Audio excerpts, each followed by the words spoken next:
ಆತ್ಮೀಯ ಬಂಧುಗಳೇ, ಮಹಾಭಾರತ ಭೀಷ್ಮ ಪರ್ವ. ಇದರಿಂದ ಭೀಷ್ಮರ ಪರಾಕ್ರಮ, ಶ್ರೀಕೃಷ್ಣ ಭೀಷ್ಮರನ್ನ ಕೊಲ್ಲೋದಕ್ಕೆ ಉದ್ಯುಕ್ತನಾಗೋದು ಅಂದರೆ ರೆಡಿ ಆಗೋದು ಅಂತ ಅರ್ಥ. ಮತ್ತೆ ಅರ್ಜುನನ ಪುರುಷಾರ್ಥ, ಈ ವಿಷಯದ ಬಗ್ಗೆ ನಾವು ತಿಳ್ಕೊಳ್ಳೋಣ.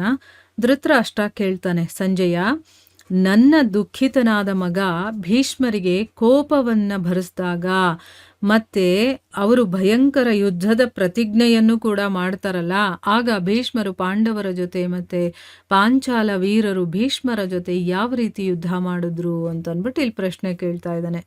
ಅದಕ್ಕೆ ಸಂಜಯ ಹೇಳ್ತಾನೆ, ಆ ದಿನ ಯಾವಾಗ ದಿನದ ಪ್ರಥಮ ಭಾಗ ಕಳೆದು ಹೋಯ್ತೋ ಮತ್ತೆ ಸೂರ್ಯನಾರಾಯಣ ಪಶ್ಚಿಮ ದಿಕ್ಕಿನ ಕಡೆ ಹೋಗೋದಕ್ಕೆ ಶುರು ಮಾಡಿದ್ನೋ, ಮತ್ತೆ ವಿಜಯಿಗಳಾದಂತಹ ಪಾಂಡವರು ತಮ್ಮ ವಿಜಯದ ಸಂತೋಷವನ್ನ ಆಚರಣೆ ಮಾಡ್ತಾ ಇದ್ರು, ಅದೇ ಸಮಯಕ್ಕೆ ಸರಿಯಾಗಿ ಪಿತಾಮಹ ಭೀಷ್ಮರು ತುಂಬ ವೇಗವಾಗಿ ಓಡುವಂಥ ಕುದುರೆಗಳಿಂದ ಕಟ್ಟಿರುವಂಥ ರಥದ ಮೇಲೆ ಕೂತ್ಕೊಂಡು ಪಾಂಡವರ ಸೈನ್ಯದ ಕಡೆ ಹೋಗ್ತಾರೆ.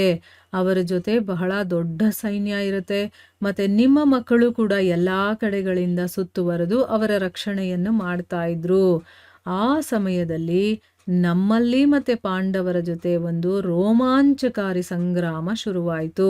ಸ್ವಲ್ಪ ಹೊತ್ತಿನಲ್ಲೇನೆ ಯುದ್ಧದ ಸಾವಿರಾರು ಮಸ್ತಕಗಳು ಮತ್ತೆ ಕೈಗಳು ಕತ್ತರಿಸಿ ನೆಲದ ಮೇಲೆ ಬೀಳ್ತಾ ಇದ್ವು ಮತ್ತೆ ಒದ್ದಾಡ್ತಾ ಇದ್ವು.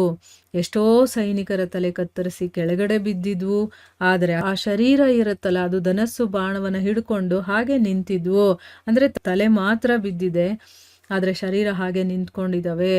ರಕ್ತದ ನದಿಯೇ ಹರಿತು.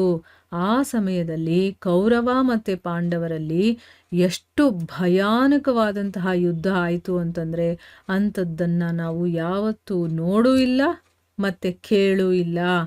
ಆ ಸಮಯದಲ್ಲಿ ಭೀಷ್ಮರೇನು ಮಾಡಿದ್ರು, ತಮ್ಮ ಧನಸ್ಸನ್ನು ಮಂಡಲಾಕಾರವನ್ನಾಗಿ ಮಾಡಿ, ಅಂದರೆ ಸುತ್ತ ತಿರುಗ್ತಾ ಇದ್ದಾರೆ.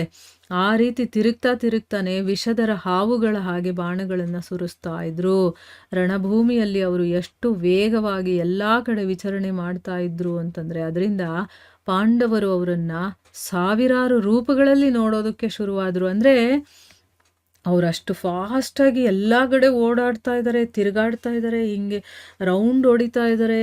ಹಾಗೆಲ್ಲ ಮಾಡ್ತಾ ಇರೋದ್ರಿಂದ ಪಾಂಡವರಿಗೆ ಎಲ್ಲಿ ನೋಡಿದ್ರು ಅವರೇ ಕಾಣಿಸ್ತಾ ಇದ್ದಾರೆ. ಅಂದರೆ ಅವ್ರ ರೂಪನೇ ಎಲ್ಲ ಕಡೆ ಇದೆಯೇನೋ ಅನ್ನೋ ರೀತಿ ಆಗಿದೆ.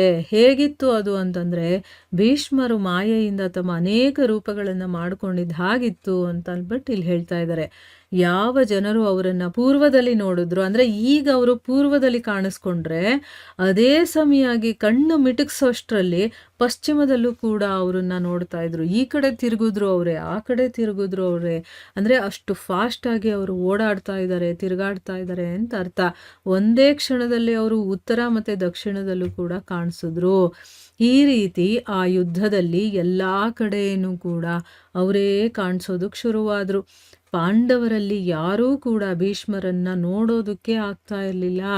ಅವರ ಧನಸ್ಸಿನಿಂದ ಬಿಟ್ಟಂಥ ಅಸಂಖ್ಯ ಬಾಣಗಳು ಮಾತ್ರ ಕಾಣಿಸ್ತಾ ಇತ್ತು. ಅಂದರೆ ಅವರನ್ನ ಮರೆಮಾಚೋ ಅಷ್ಟು ಅವರು ಬಾಣಗಳನ್ನು ಬಿಡ್ತಾ ಇದ್ದಾರೆ. ಅವ್ರು ಎಲ್ಲಿದ್ದಾರೆ ಏನೂ ಗೊತ್ತಾಗ್ತಾ ಇರಲಿಲ್ಲ. ಬರೀ ಅವರು ಬಾಣಗಳು ಬರ್ತಾ ಇದೆ ಅಷ್ಟೇ ಕಾಣಿಸ್ತಾ ಇದೆ. ಜನರಲ್ಲೆಲ್ಲ ಹಾಹಾಕಾರ ಉಂಟಾಗತ್ತೆ. ಭೀಷ್ಮರು ಅಲ್ಲಿ ಅಮಾನುಷ ರೂಪದಿಂದ ವಿಚರಣೆ ಮಾಡ್ತಾ ಇದ್ರು. ಅಂದರೆ ಅಲ್ಲಿ ಒಬ್ಬ ಸಾಧಾರಣ ಮನುಷ್ಯನ ಥರ ಅವರು ಇರಲಿಲ್ಲ, ಅಮಾನುಷ ರೂಪದಲ್ಲಿ ಅವರು ವಿಚರಣೆ ಮಾಡ್ತಾ ಇದ್ರು. ಅವರ ಹತ್ರ ಸಾವಿರಾರು ರಾಜರು ತಮ್ಮ ವಿನಾಶಕ್ಕೋಸ್ಕರ ಯಾವ ರೀತಿ ಬರ್ತಾ ಇದ್ರು ಅಂತಂದರೆ, ಅಂದರೆ ಈಗ ಅವ್ರನ್ನ ಎದುರಿಸೋದಕ್ಕೆ ಮುಂದಗಡೆ ಬರ್ತಾನೇ ಇದ್ದಾರೆ ರಾಜರು. ಅವರು ಬರ್ತಾ ಇದ್ದಿದ್ದು ಹೇಗೆ ಕಾಣಿಸ್ತಾ ಇತ್ತು ಅಂತಂದರೆ ಬೆಂಕಿಯ ಹತ್ರ ಪತಂಗಗಳು ಬರುತ್ತಲ್ಲ ಆ ರೀತಿ ಕಾಣಿಸ್ತಾ ಇತ್ತು.